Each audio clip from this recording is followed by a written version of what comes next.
Hi, everybody, and welcome back to another episode of One Pot for All. After taking a week off because I was on vacation, I am back today. You guys, I'm still super jet lagged. I'm still so tired. I can't even. Oh my God. I was up until, well, basically like 4 a.m. this morning, and I was able to sleep in, so it wasn't that bad, but I can't wait to fall asleep at a reasonable hour again because this is just stressing me out. I've only been back for 2 days now, and I really wanted to get back into podcasting because I didn't even plan to take a week off. At first, like my original plan was to pre-record my episodes because I had everything structured, everything organized, laid out. I knew what I was going to talk about. I wanted to pre-record so I wouldn't miss a week, even though I was on vacation and I couldn't record in that moment. But you know what got in the way? The flu. I got sick about 1.5 weeks before we went on vacation, and unfortunately I was not allowed to speak for I think like the 5 days prior to like taking off. So that was really unfortunate. I couldn't even do voice memos and audios and send them to my friends. That was the hardest part because that's like my daily routine. I had to type with my fingers. I mean, that was weird, didn't like it. So I'm very happy to be healthy again. This was my second flu in 2 months, and I hope that was it for flu season for me this year because I can't take it anymore. I love breathing through my nose without the help of medicine. So yeah, I'm just happy to be back, to be healthy, and I can't wait to start this week's episode. Today's episode is a little strange and a little random, but I thought it would be quite interesting to talk about sharing things. And I also want to talk about oversharing. So I am a person who shares a lot with friends and family. I was really close to my mother, and I used to share basically everything with her. And now I'm like that with my grandmother. I try to share as much as I possibly can with her because for me, this is just how I like to interact with my family. I think it brings us closer. It makes her understand what's going on in my life and the other way around. And I think it makes us connect even more. And I realized this is also how I deal with my friendships. I recently reconnected with a friend, and I remember saying to her, you can always share everything you want with me because this is how friendship works for me. If I can't share things that bother me, stress me out, or make me really, really happy with every single one of my close friends, then why are they my close friends? I mean, I have a lot of acquaintances. I've made so many acquaintances over the years, and these are people I can chit chat with. I can, keep up to date when it comes to really important things. But the things I want to share with my really close friends are usually very, very important to me, although they might not be important to other people. But it's important for me to share it with them because if I can't, it just makes me feel like I can't speak up. I can't speak my mind. I can't really, share what's actually keeping me up at night. And because I find this so important with most of my friends, I have the understanding that, if something is very intimate or weird or whatever, then, there's a little disclaimer. Usually we share like voice messages. So then I will be like, TMI or whatever. And then they know, or I say something like, maybe stop eating if you're eating while you're listening to this right now. And then I tell them something really disgusting. No, it depends. The thing is, I want to be able to share everything with my friends.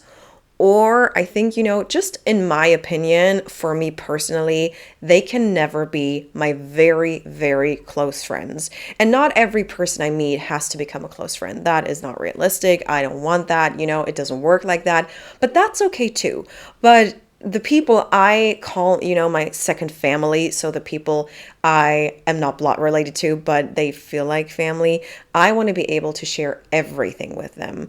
And for me, sharing is what makes my everyday life so much easier. For me, it's stress relief. It calms me down. It reassures me. It helps me, Sometimes I get advice, which helps out so much. But I realized over the years, even really, really cool things and just like things I don't need advice for, I want to share with my friends in all the details. So I just got back from America. I went there for the first time in my life. I've told you this several times by now. It was exhilarating. It was so amazing. So the first thing I wanted to do is share every single little detail with my friends and family. So I talked to my grandma for hours and I told her every little thing about the trip. And I did the same thing with my friends. You know, the first person I talked to was one of my friends. She was like, "Oh my God, you have to tell me everything. I missed you. I really miss our messages, our everyday messages. You have to tell me everything about the trip. I want to know all the details." And that's so cool because that's really what I want. I want to be talking about that. And when they go on a trip or when they experience something that's super interesting for them, even if I don't find it interesting myself, I still want to hear everything about it because I know it's important to them. It means a lot to them. And I was so thrilled when, several of my friends texted me and they were like, "Oh my God, tell me everything about it. It was so cool. It looked so cool." Because of course, they saw everything on Instagram. I shared a couple of pictures about what we did, where we went, so they know what happened. They basically know what happened. But the story behind a beautiful picture can be so exhausting or so dangerous or so extravagant or so, I don't know, thrilling. So they want to hear all the stories behind all the cool pictures on Instagram. So I felt really, really safe and just like loved in that moment because I realized, oh my God, they're so interested in what happened in my life and what made me happy for 10 days straight. They want to know and they want to know all the details. So I delivered and I recorded really long audios and it was amazing because it made me go through everything again and I was able to process all of those very new memories and I was able to just relive the situations and discuss certain things that I found weird or cool or that surprised me. And this is really what friendship means to me, that we can take part in each other's lives on every single level. And this is why I like being able to share everything with my friends. This is, of course, not how it always works, but I don't really mind that. And I don't think it's a bad thing. I have friends who I would still call close friends who I don't share everything with, either because I'm not comfortable doing it or because they are not comfortable listening to that topic, but they are still close friends. I do think it somewhat limits the friendship, as in it's not on family level, but it doesn't have to be. And I think it's so important to also understand that not every friendship that you have has to be on this could be my family level, because this is not realistic. You can't keep up with that many new family members, if you want to call them that. But I do have at least 5 to 6 people, maybe even more, who I can share everything with. And that's probably more than most people have. I think for most people, it's the husband or wife, it's the parents, maybe the siblings, but that's usually limited to like 2 to 3 people, maybe just one person. And that can also be enough. I think it's important to have at least one person you can confide in, but if you have more, that's great.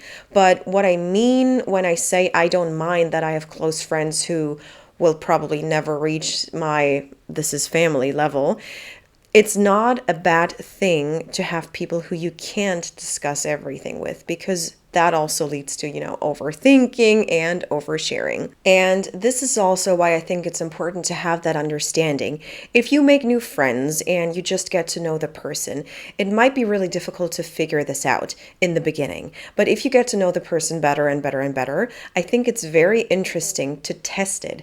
If you want to share something that might be intimate, that might be very personal, that might be a very difficult topic, or something that is very intense, try it out, see if it works, and if that person feels uncomfortable, talk about it. Because the moment you talk about it and you have an understanding, everyone in this friendship feels safe and feels heard and feels understood. I've been through this several times, and usually, and I realized that recently, it leads up to a point where the first discussion, the first problem occurs, and then you're like, okay, this can either go this way or that way, but make it go the reasonable way. Make it go the way where everyone feels understood. You discuss what the issue is and you make yourself understand what you feel comfortable with. The moment you do that, nothing in this friendship will ever be brought up that makes you feel weird about a topic, that brings you to a place where you don't want to be talking about something that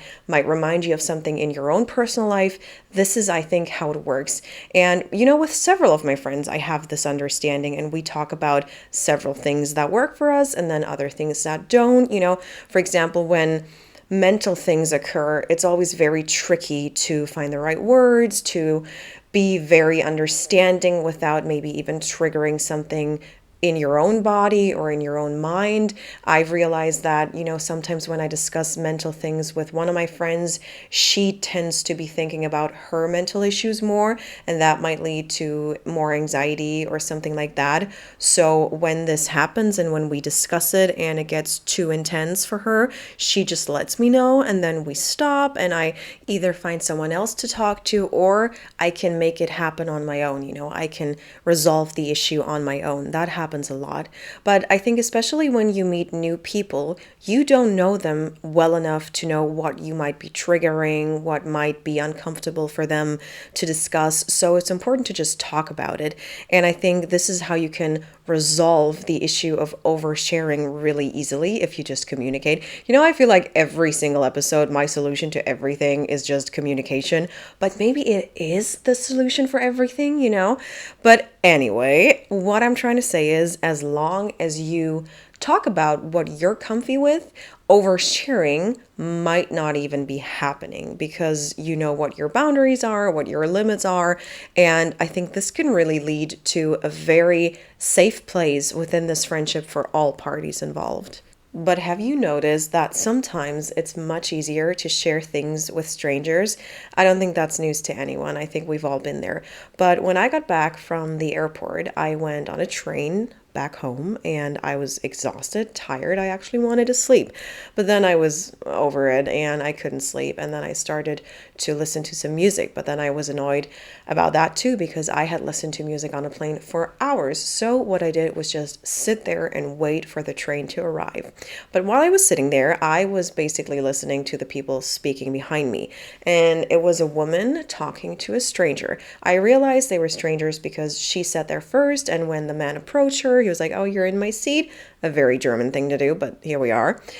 So she got up and then he got into the booth, but then he was like, "Yeah, you can sit next to me. The seat is empty." And then she got in and it was great. And they totally, connected or whatever. But then she started talking about her daughter. And I was like, wow, that's personal. Why are you sharing this with a stranger you just met? But she felt so safe in that moment because that person didn't know her. That person couldn't judge her. And she was talking about that her daughter chose a university that she's not happy with and she doesn't know what to tell her. She doesn't know what advice to give because that is a university that she really likes, that she thinks will make her daughter get an exceptional education, and she really wanted her to stay there, but she realized that she was unhappy and now she was completely clueless what to say to her. And then the stranger gave her pretty good advice. I forgot what he exactly said, but he was like, just listen to what she feels like and listen to her and try to understand why she's so uncomfortable there. And that is way more important than what you think a good education is.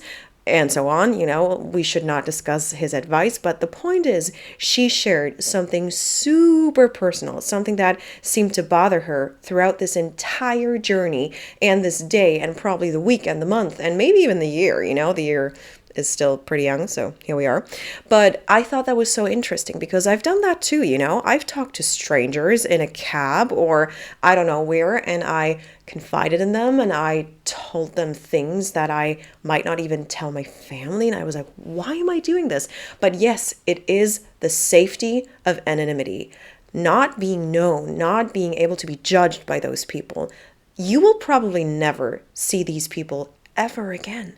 But this is the beauty of just talking to strangers. But I thought it was so interesting and I really wanted to put it in this episode because it made me realize it's not just close people that you share really intimate things with.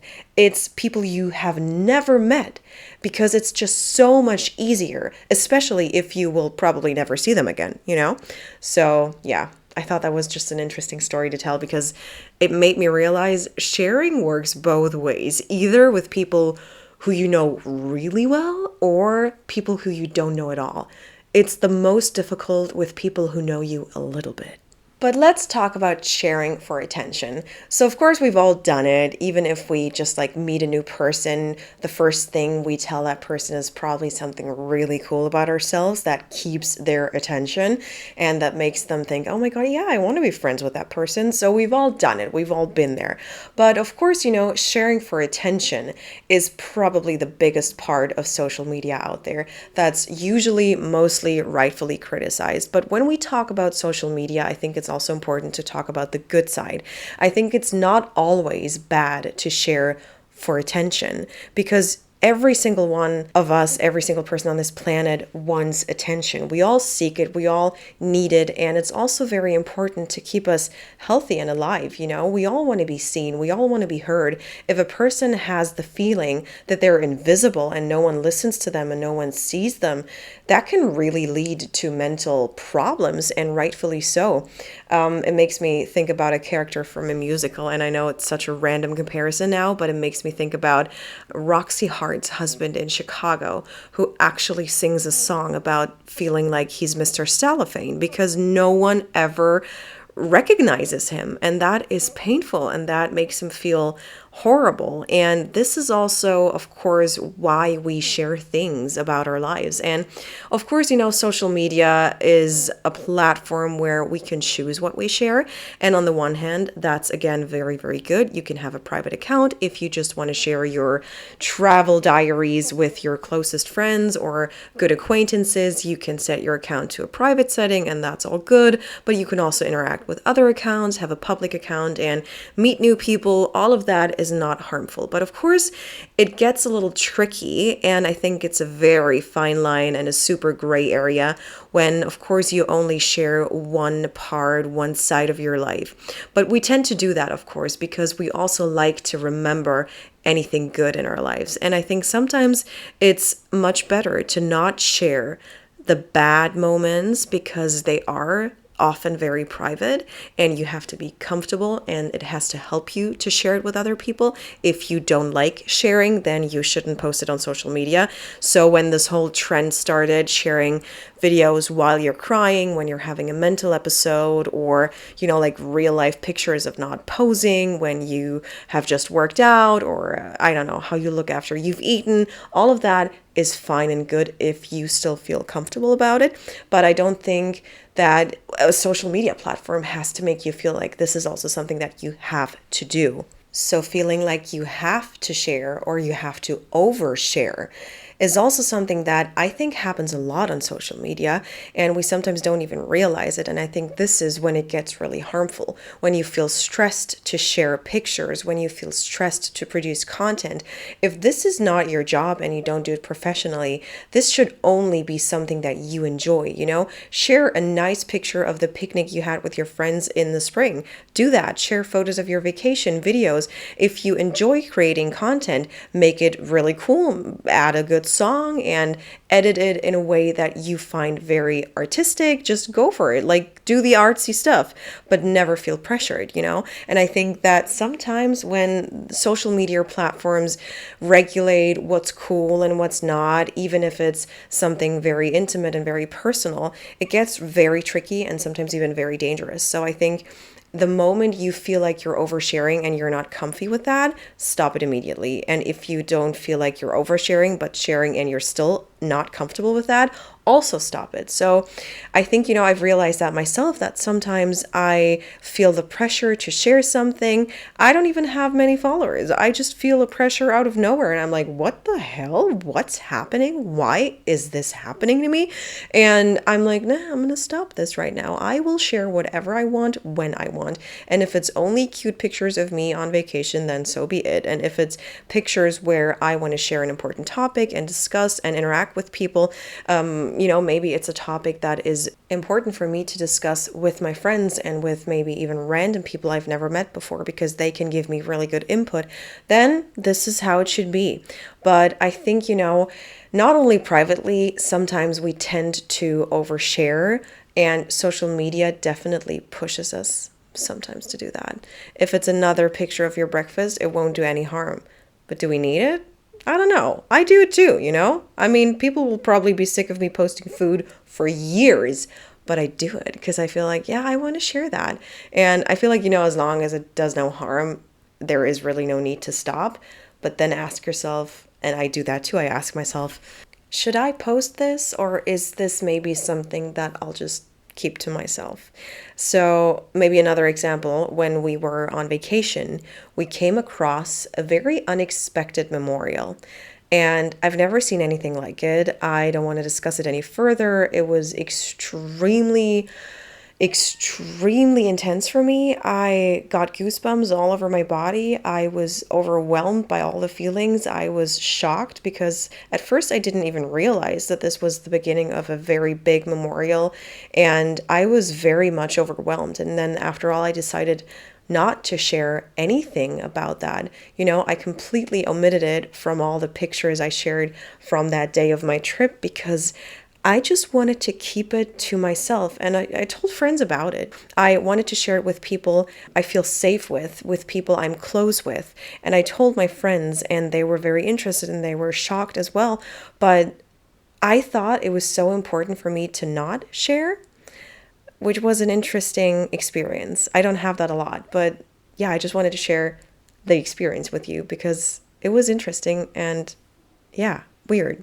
I believe that most people who use social media, most people who are grown up enough to have an understanding of real life, understand that what they see on social media might be real, it might be a little polished, it might be only good things, but they know that you have bad days. Mostly people know that there is a darker side to life because they are living through it, and they definitely know that you will have to live through those dark moments as well.